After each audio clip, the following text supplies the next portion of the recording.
Guwahati టీ20లో team India bumper victory కొట్టింది. మూడో టీ20లోనూ చెలరేగి ఆడి ఘన విజయాన్ని సొంతం చేసుకుంది. 5 టీ20ల సిరీస్ను మరో 2 మ్యాచ్లు మిగిలి ఉండగానే సాధించింది.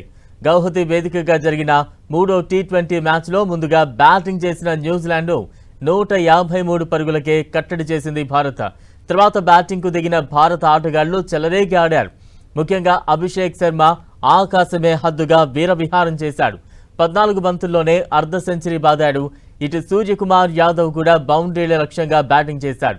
అభిషేక్ శర్మ 20 బంతుల్లో 68 పరుగులు, సూర్యకుమార్ యాదవ్ 26 బంతుల్లో 57 పరుగులు చేసి టీమిండియాను విక్టరీ తీరానికి చేర్చారు.